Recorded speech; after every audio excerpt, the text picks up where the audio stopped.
बिस्मिल्लाहिर्रहमानिर्रहीम। First year के 30वें lecture में आज हमने चैप्टर नंबर 6 की मोस्ट इम्पॉर्टेंट थेरी है MOT molecular orbital theory.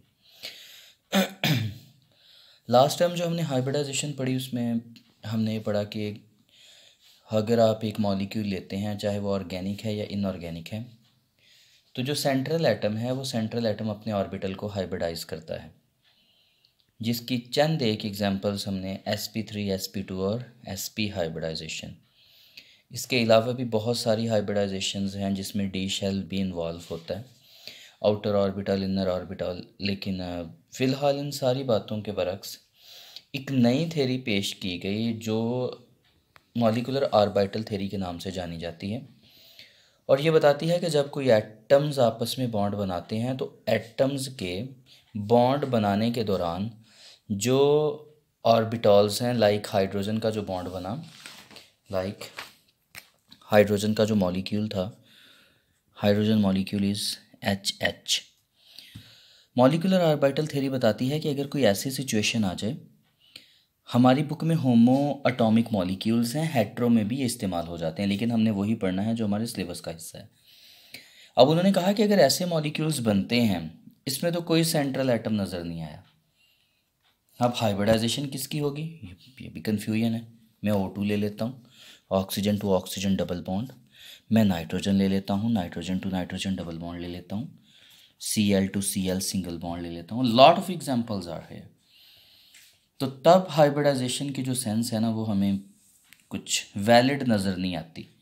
CH4 के मामले में ठीक है, सेंट्रल एटम कार्बन है, कार्बन की वैलेंसी 4 है, एक S का P के 3 आपस में मिलते हैं, sp3 हो गई। लेकिन इन मामलात में क्या है, इन मामलात में हाइब्रिडाइजेशन का कॉन्सेप्ट साइलेंट है। इस कॉन्सेप्ट को क्लैरिफाई करने के लिए जो most important theory I, it is molecular orbital theory. ये कोई लॉ नहीं है, ये भी थ्योरी है। चंद बेसिक पॉस्टुलेट आज हमने पढ़ने हैं, फिर आपको इनके डिटेल्स सिखाता हूँ। सबसे पहला जो basic postulate molecular orbital theory के अंदर, फर्स्ट पॉस्टुलेट जो मॉलिक्यूलर ऑर्बिटल थ्योरी है, इसके मुताबिक जो मॉलिक्यूल है वो एज अ यूनिट है। जैसा कि आपको क्लास में पढ़ा चुका हूँ कि जो मॉलिक्यूल जैसा भी है वो ऑर्गेनिक है, इनऑर्गेनिक है, हम उसको स्फेरिकली समझते हैं कि वो स्फेरिकली पार्ट है किसी मैटर का। इसी तरह जो मॉलिक्यूलर ऑर्बिटल थ्योरी बताती है कि जो मॉलिक्यूल है वो एज अ यूनिट है। आगे सीख लेते हैं यूनिट का मतलब क्या है। उन्होंने कहा कि जब एटॉमिक ऑर्बिटल्स ओवरलैप करते हैं, मैं आपको सिखाता हूँ आगे कैसे ओवरलैप करेंगे, तो मॉलिक्यूलर ऑर्बिटल बनते हैं। हाइब्रिडाइजेशन में पढ़ा था एटॉमिक ऑर्बिटल्स लाइक ऐसे, ये px py pz के साथ मिला तो जो नए ऑर्बिटल्स बने वो भी हाइब्रिडाइज्ड एटॉमिक ऑर्बिटल थे। किसी एटम के ऑर्बिटल के जो दरमियाना एटम था उसने हाइब्रिडाइजेशन में हिस्सा लिया, और उसी के ऑर्बिटल एटॉमिक ऑर्बिटल। एटम के ऑर्बिटल एटॉमिक ऑर्बिटल, मॉलिक्यूल के ऑर्बिटल को मोलेकुलर ऑर्बिटल कहते हैं। हाइब्रिडाइजेशन ने मोलेकुलर ऑर्बिटल के बारे में बहस नहीं की, उसने एटॉमिक ऑर्बिटल के बारे में बहस की। लेकिन मॉलिक्यूलर ऑर्बिटल थ्योरी बताती है कि जब एटम्स आपस में करीब करीब आते हैं, एक सिंपल यहाँ एग्जांपल दे देता हूँ।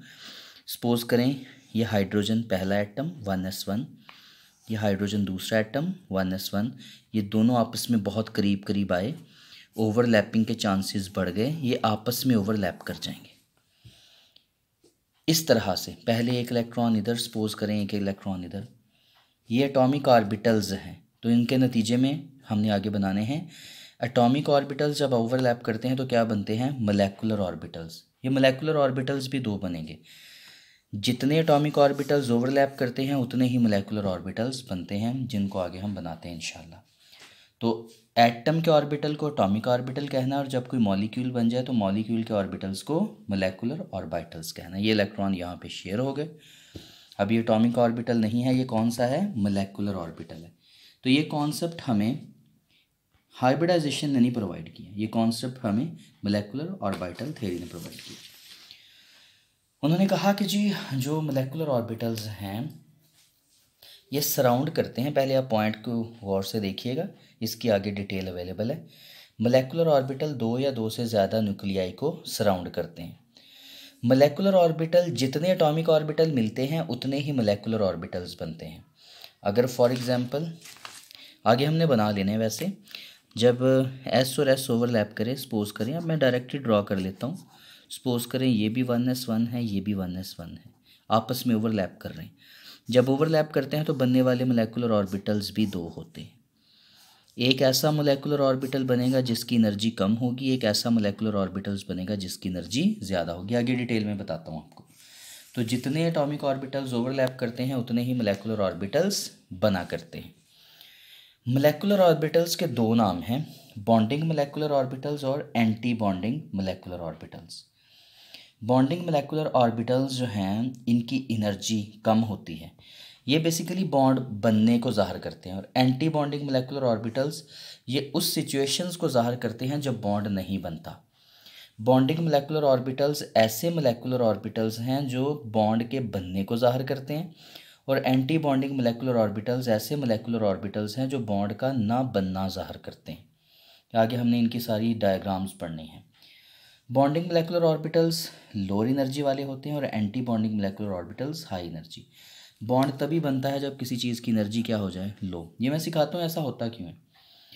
बॉन्डिंग मोलेकुलर ऑर्बिटल्स जितने भी हैं ये सिमेट्रिकल होते हैं। सिमेट्रिकल भी देखेंगे, कांस्टेंट होते हैं। कैसे होते हैं अभी हमने डायग्राम से सीख लेना, या आपने फ़िलहाल इसका स्क्रीनशॉट ले लेना है, और या इसे रिवाइंड करके दोबारा देख लें। जब डिटेल पढ़ाना शुरू करूँ तो आपने इसको रिवाइंड करके देख लेना है। बॉन्डिंग मोलेकुलर ऑर्बिटल्स सिमेट्रिकल होते हैं, कांस्टेंट होते हैं। जब ये डायग्राम बनाऊंगा तो आपको समझ आ जाएगी।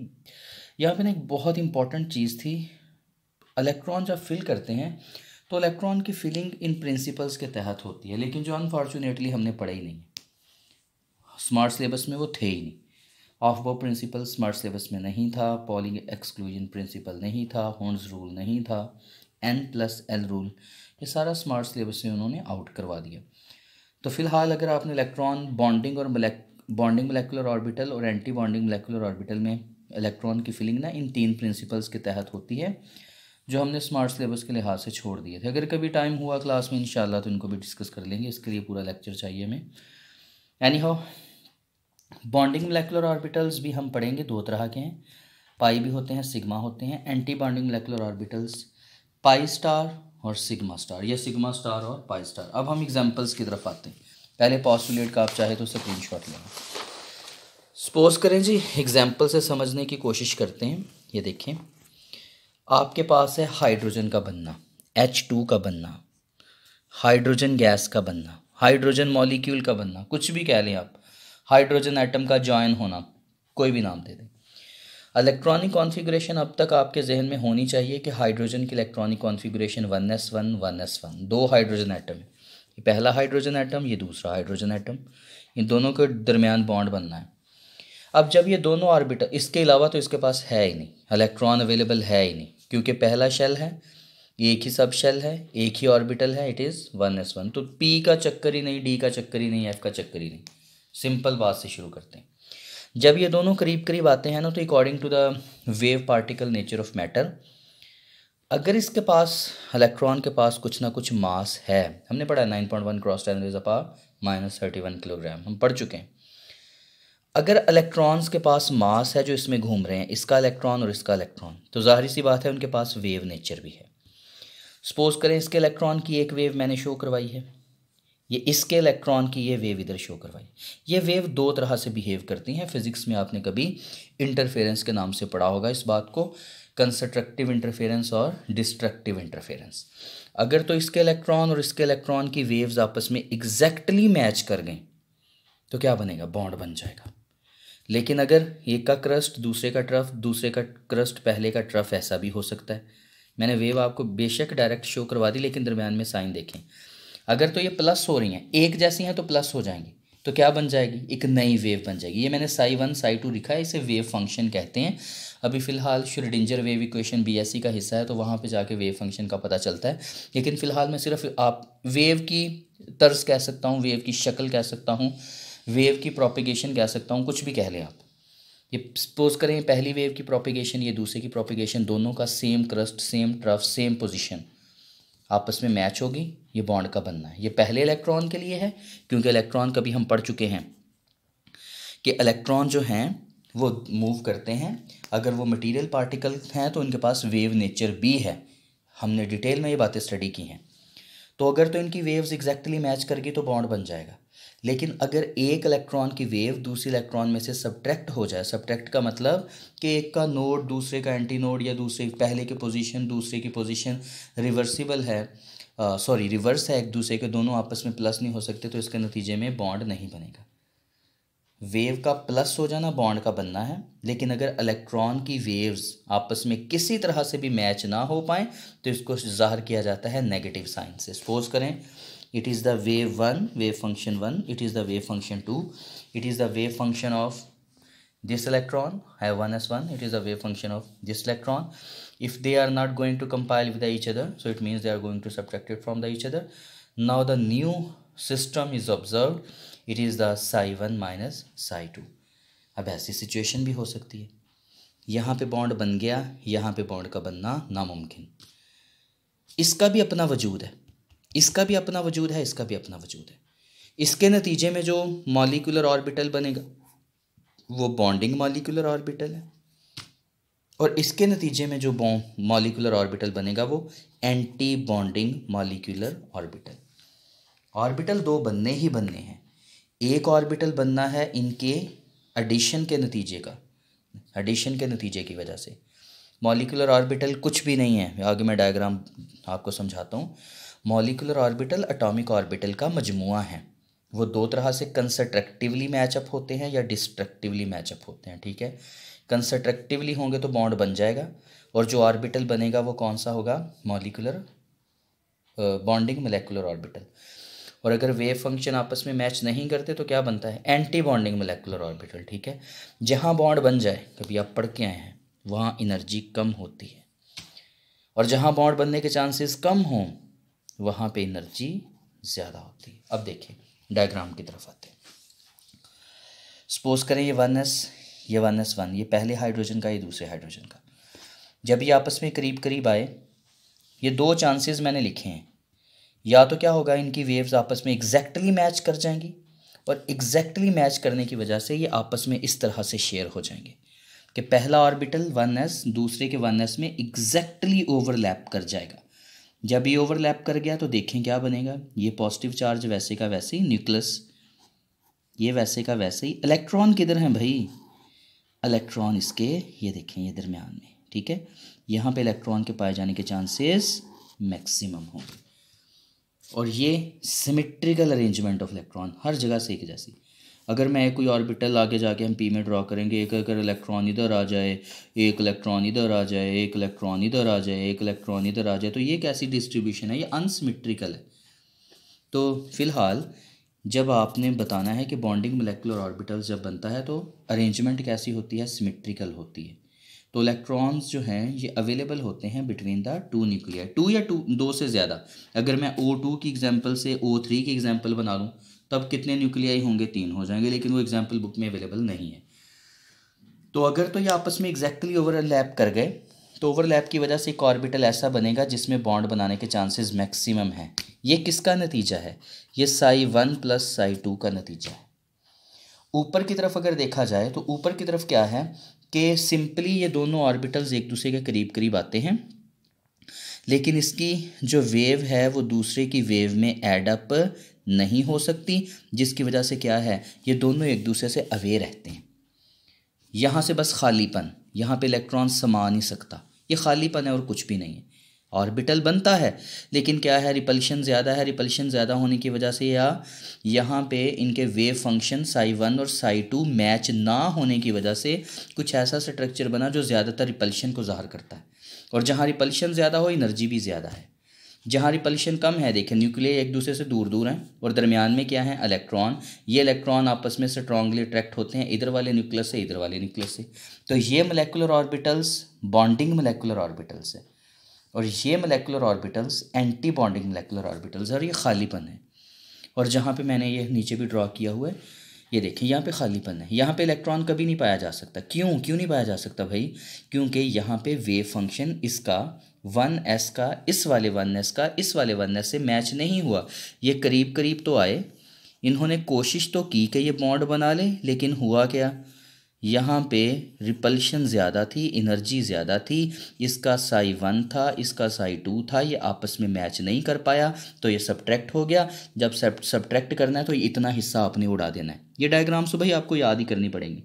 रिपल्शन ज़्यादा होने की वजह से ये आपने इतना हिस्सा उड़ा देना है। तो बाकी जो हिस्सा बचा वो तकरीबन ऐसा ही बचेगा। ये देखें, ये इधर वाला हिस्सा उड़ गया तो इधर भी क्या बचेगा, कुछ ऐसा। तो यहाँ पे बस अब क्या है, खालीपन। तो ये एंटी बॉन्डिंग। यहाँ पे एनर्जी बहुत ज़्यादा है, इसकी अपनी एनर्जी, इसकी अपनी एनर्जी आपस में ओवरलैप नहीं कर पाएंगे। तो ये जो खालीपन है इसे कहना है नोडल प्लेन। ठीक है, ये जो खाली जगह है इसे क्या कहना है, नोडल प्लेन के नाम से जानते हैं। और नोडल प्लेन में हम कहते हैं residency of the electron is minimised because these electron can't reside in the anti-bonding molecular orbitals due to the high energy as the sigma 1 minus sigma 2 or the psi 1 minus psi 2, and psi 1 and psi 2 are representative of the wave function. Simply if you are saying the wave function, what is the wave function? It is simple propagation. ठीक है, तो इसके कोई नाम भी दे सकते हैं आप कई सारे। तो ये कुछ भी नहीं है, ये सिर्फ और सिर्फ एम्प्टीनेस है जो ये बात को ज़ाहिर करती है कि इनके दरमियान इलेक्ट्रॉन रिजाइड नहीं कर सकता। क्यों नहीं कर सकता, क्योंकि ये आपस में मिल नहीं सकते। क्यों नहीं मिल सकते, वेव फंक्शन मैच नहीं कर रहा। तो ये वाली स्पेस जहाँ पे इलेक्ट्रॉन के पाए जाने के चांसेस मिनिमम है, इसे क्या कहना है आपने, नोडल प्लेन। तो जो अब हेड ऑन ओवरलैपिंग है, हेड ऑन ओवरलैपिंग 1s और 1s आपस में ओवरलैप कैसे होते हैं, लीनियरली ओवरलैप होते हैं। हेड ऑन ओवरलैपिंग है तो जो बॉन्ड बनता है वो कैसा है, सिग्मा बॉन्ड। तो बॉन्डिंग मोलेकुलर ऑर्बिटल को सिग्मा 1s कहना है। क्यों 1s कहना है, 1s of hydrogen and 1s of hydrogen, it is sigma 1s। और ये किसका नतीजा है, wave function 1 plus wave function 2। इसे क्या कहना है, sigma star. Sigma star 1s, ये बॉन्ड का बनना, ये बॉन्ड का ना बनना। यहाँ पे इलेक्ट्रॉन के पाए जाने के चांसेस मैक्सिमम, यहाँ पे इलेक्ट्रॉन के पाए जाने के चांसेस मिनिमम। इसकी एनर्जी कम, इसकी एनर्जी ज़्यादा। ठीक है, ये बेसिक बातें आपने याद रखनी है। ये सिग्मा स्टार 1s है और ये सिग्मा 1s। ये बॉन्ड का बनना, ये बॉन्ड का ना बनना, ये रिपल्शन का कम होना, ये रिपल्शन का ज़्यादा होना। इलेक्ट्रॉन रिजाइड करने के चांसेस मैक्सिमम, इलेक्ट्रॉन रिजाइड करने के चांसेस मिनिमम। ओके, ये तो थी 1s to 1s approach, hydrogen का बनना। अब हम अगर पी ओवरलैपिंग देखें, लाइक क्लोरीन का मिलना आपस में, तो पी ऑर्बिटल भी दो तरह से ओवरलैप करता है। आपको बातें याद होनी चाहिए। अगर आपको बातें याद नहीं है तो कुछ भी याद नहीं। अगर आपके पास किसी एक एटम का px py pz अवेलेबल है, उसी तरह का कोई दूसरा atom px py pz, example आगे हमने कर लेंगे। किसी एक ऑर्बिटल की जो ओवरलैपिंग होती है शुरू में, ये देखें, ये px है सपोज करें, ये py है, ये हमारे पास pz है। ठीक है, दूसरा भी ऐसा ही है, px है, ये देखें, ये py है, ये pz है। तो आमतौर पर किसी एक, अच्छी बुक्स आपने याद रखनी है, अच्छी बुक्स ये लिखती हैं कि px py pz अगर दो ले लें, किसी एक के दरमियान, यानी किसी एक सेट के दरमियान कौन सा बॉन्ड बन जाएगा, सिग्मा बॉन्ड बन जाएगा। और उसके अलावा जो बाकी सारे हैं उनके दरमियान जाहिर सी बात है इधर भी कौन सा बॉन्ड होगा, गौर से देखें, ये साइडवेज ओवरलैपिंग है। ये ऐसा नहीं हो सकता कि आपस में दोबारा इधर से अपना बॉन्ड तोड़ें और इधर आके जुड़ जाएं, ऐसा नहीं होता। जब एक बार सिग्मा बॉन्ड बन जाए तो जो नेक्स्ट बॉन्ड होते हैं उसी एटम के दौरान, उसी एटम के अंदर, वो कौन से होते हैं, पाई, साइडवेज ओवरलैपिंग। ये देखें, पी वाई और पी वाई की साइडवेज ओवरलैपिंग, पी जी और पी जी की भी कैसी है, साइडवेज ओवरलैपिंग। किसी एक ऑर्बिटल की, अगर आप इसे पी वाई कह दें ठीक है, पी जी कह दें ठीक है, पी एक्स कह दें ठीक है, किसी एक सेट की ओवरलैपिंग लीनियर होती है। लीनियर का मतलब हेड ऑन, हेड ऑन का मतलब आमने सामने, आमने सामने का मतलब सिग्मा बॉन्ड। साइडवेज ओवरलैपिंग से क्या बनता है, पाई बॉन्ड। तो पी ऑर्बिटल दो तरह से ओवरलैप करता है। हेड ऑन ओवरलैपिंग करेगा तो सिग्मा बॉन्ड बनेगा, साइडवेज ओवरलैपिंग करेगा तो पाई बॉन्ड बनेगा। ठीक है, अब हमने देखना है कि जो sideways approach, head on approach भी पढ़ाता हूँ, साइडवेज अप्रोच भी पढ़ाता हूँ। देखिए आगे मूव करते हैं ज़रा। हमारे पास अब पी आ गया, गौर से देखिएगा, पी आ गया जी हमारे पास। P X P Y P G, ये मैंने बताया। एक ओवरलैपिंग कैसी होगी, हेड ऑन, बाकी ओवरलैपिंग कैसी होगी, साइडवेज। ठीक है, नाइट्रोजन की एग्जांपल ले लें, nitrogen to nitrogen triple bond, एक बॉन्ड सिग्मा होता है, मैंने लास्ट टाइम पढ़ा दिया, और दो बॉन्ड क्या होते हैं, पाई बॉन्ड होते हैं। यही देख लें, नाइट्रोजन का एटॉमिक नंबर भी लिख देता हूँ, आपको अब इतना पता ही होना चाहिए। नाइट्रोजन का एटॉमिक नंबर 7 है, 1s2 2s2 2p3।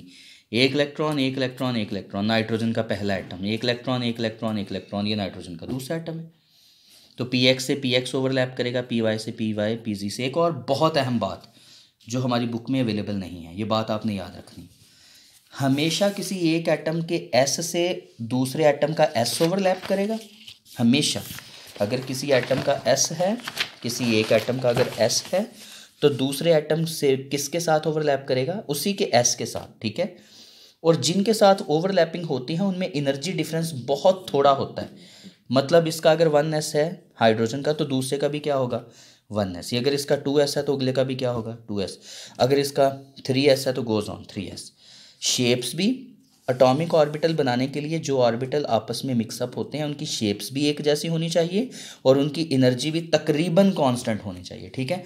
ये बातें याद रखनी है। s को p से नहीं मिलाना, p को y से नहीं मिलाना, px को px से मिलाना है, py को py से मिलाना है, pz को हमेशा pz से मिलाना है।